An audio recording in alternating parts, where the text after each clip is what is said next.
Welcome to the Deep Dive. Today, we are really tearing into something important, a fundamental shift we're seeing in B2B. If you're a founder, a CEO, well, the sources we looked at confirm one thing pretty clearly.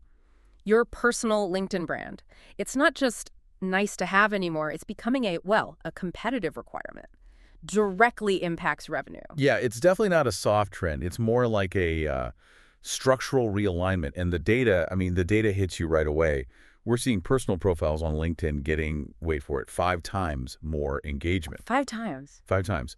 And nearly 3 times the impressions compared to the company pages. And here's the kicker.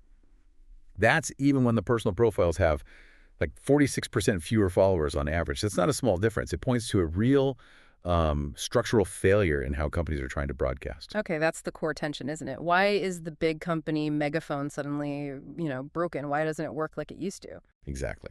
So our mission today, for you listening, is to unpack the 3 big forces behind this. We've got the algorithm itself, then there's the shift in buyer psychology, how people actually feel, and finally, the proof, the actual measurable impact on the sales pipeline.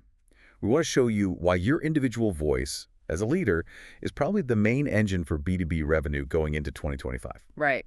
Okay, let's get into it then. Section 1, the algorithm. Talk us through the math. Why are these company pages performing so poorly? If I'm running say, a $100 million company, why can't my official page get seen? Fundamentally, because the algorithm is designed to limit them. It's almost starving them by design. Company pages now reach only about, was it 1.6% of their followers? Tiny. 1.6%. Yeah, and that number's dropped 15% just since late 2023. It's trending down. Yeah. And if you look at the whole LinkedIn feed, everything people scroll through, organic company posts make up just 2% of that. 2%. Wow. Compare that to content from personal profiles, it's 59%.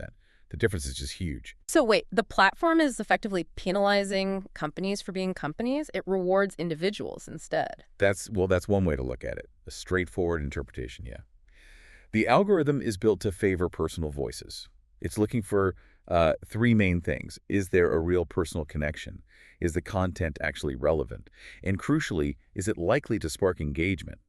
LinkedIn themselves say they prioritize genuine interaction between individuals. Corporate pages just struggle to generate that human trust signal authentically. Okay, but engagement isn't all the same, right? Like a like versus a comment, does the algorithm treat those differently? Oh, hugely differently. This is where it gets really interesting, the nuance.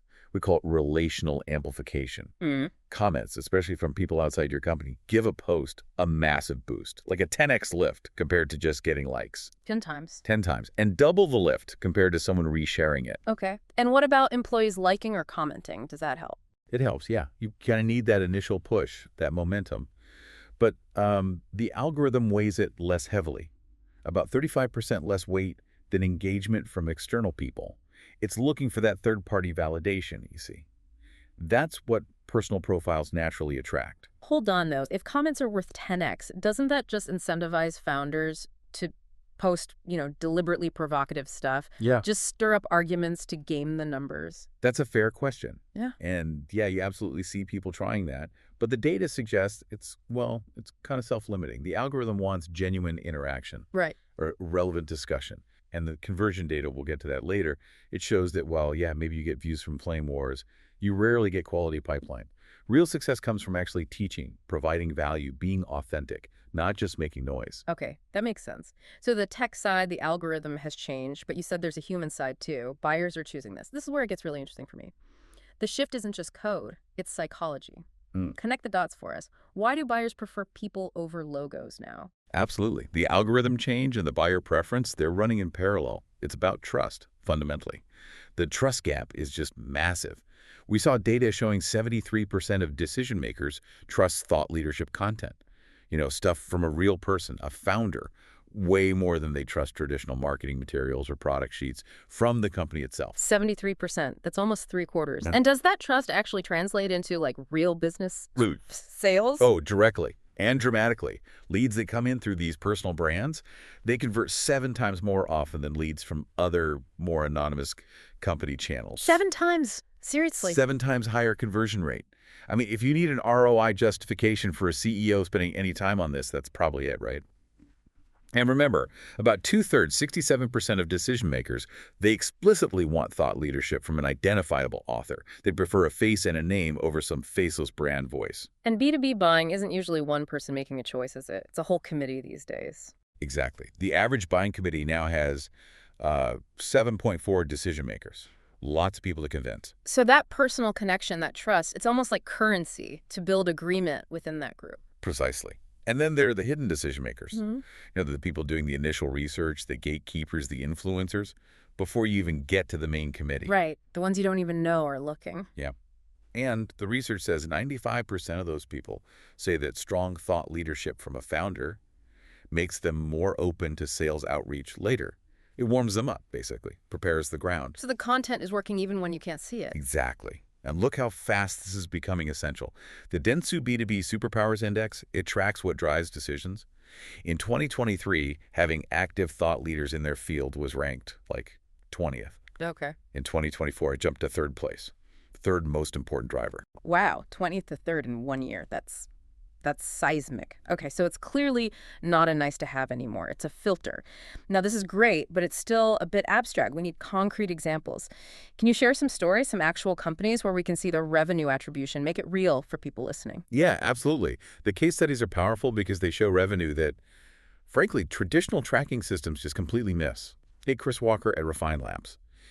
He directly attributed $50 million in pipeline and $14 million in actual closed net new ARR. 14 million. 14 million ARR directly from his founder-led content on LinkedIn. And get this, zero paid ads, zero traditional outbound sales. That $14 million is purely from that relational amplification we talked about, building trust through content. Okay, $14 million ARR just from LinkedIn content. That's hard to argue with. Any others? Definitely. Adam Robinson at retention.com, he grew that company to $22 million ARR with only 6 employees. 6 employees. Primarily through what he called radical transparency on LinkedIn. He'd share things like, actual P&L statements, profit and loss. Wow, that takes guts. It does. But that vulnerability, it builds immense trust. He had one single post go viral, and it generated 1,600 qualified leads. One post. One post. And his conversion rate from free trials to paid customers is around 10%. That's double the industry standard. It just shows the quality of the audience you build when you're authentic. Okay, so authenticity drives not just reach, but quality leads. Exactly. And then there's Guillaume Mubesh at Lemlist. He hit $28 million ARR. His approach was slightly different. He combined daily posting about his journey building the company with outbound sales. The content essentially acted as a multiplier, making every other sales and marketing channel more efficient. People already knew him, trusted him. So it's not necessarily instead of other channels, but it makes them work better. Precisely. And the common thread in all these cases, the founders dedicated relatively minimal strategic time, maybe brainstorming topics, but they maintained daily discipline and execution. That consistency builds momentum. Right, that consistency seems key. But okay, let's talk practicalities. The ROI sounds amazing, but what about the CEO who says, I just don't have the time? Or maybe the risk averse. For a founder used to having lawyers vet every single word, the idea of doing a quick mobile polish on a voice note, that sounds terrifying, potentially risky for the brand. Does the research address that fear, the potential downside of less perfect content? It does, yeah. It addresses both the time crunch and that risk hurdle. First, on time.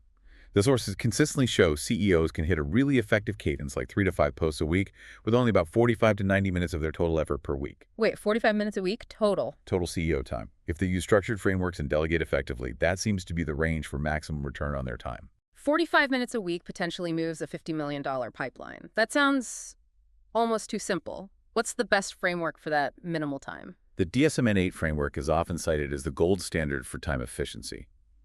It requires, potentially only 45 minutes of the CEO's actual time per week for about 3 posts. The key is delegation and process.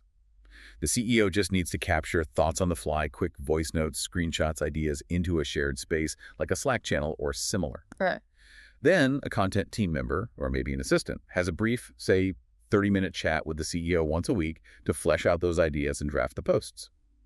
The CEO's only remaining task is a quick, maybe 10-minute review and polish on their phone before it goes live. The mantra is really, this is LinkedIn, not a white paper. Don't overthink it. And that connects to the other point, right? The research actually shows that overly polished content often performs worse. That famous 20-minute rule. Exactly. Christina Ross, who used the HubSpot framework, got something like 3 million views in 4 months. Her absolute rule: never spend more than 20 minutes editing any single post.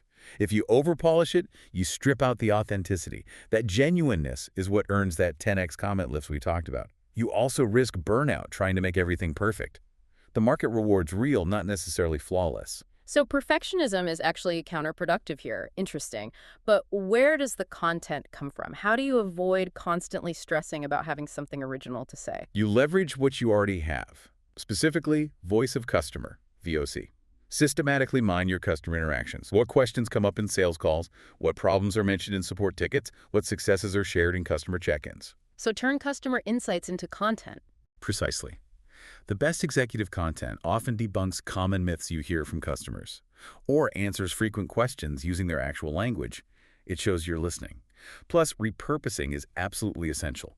Record one good 60-minute interview or internal presentation with the CEO. That single recording can be sliced into 20, maybe 30 distinct LinkedIn posts spread over months. Ah, so it's about working smarter, not harder on the ideation front. Exactly. One core effort fuels weeks of content. Okay, this all sounds great, but now for the really tricky part, I think. Measurement. If, like the stats say, 90% of the buying decision happens before someone formally reaches out, how on earth do you track the impact of content consumed during that dark social phase? Stuff shared privately in Slack, email, or people just typing your website in directly after seeing a post. Yeah, this is the Achilles heel of traditional marketing attribution. It just fails spectacularly here. Remember the Refined Labs numbers. Their traditional tracking systems, the stuff most companies rely on, undercounted the actual impact of LinkedIn by 93%. 93%. Yeah. The tech attributed maybe $977,000 in pipeline. But when they actually asked customers, the self-reported number was $50 million. Whoa. So the traditional tech missed almost all of it. Pretty much.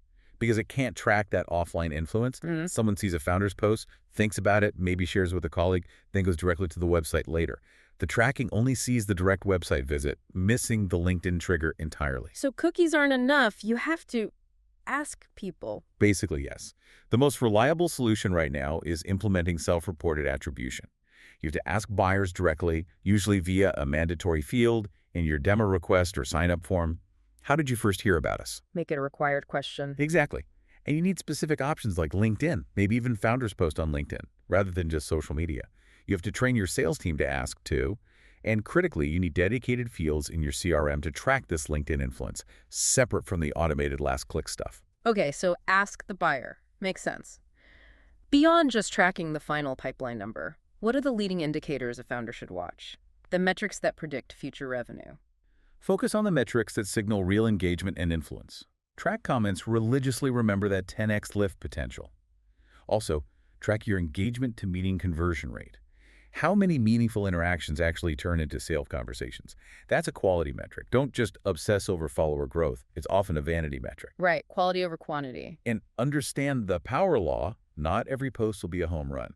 Actually, the data suggests about 16% of your posts will likely drive 80% of your results, like venture capital, right? So find your winners and double down. Exactly. Identify the themes, the formats, the topics in that top 16% and figure out how to replicate that success. Don't expect every single post to perform miracles. Focus on the ones that do. So to kind of bring it all together, the core conclusion from all this research is pretty clear. Success in B2B now really hinges on, well, strategic clarity about why you're doing this, finding an authentic voice, and then just disciplined execution. It's not about throwing massive budgets at it anymore.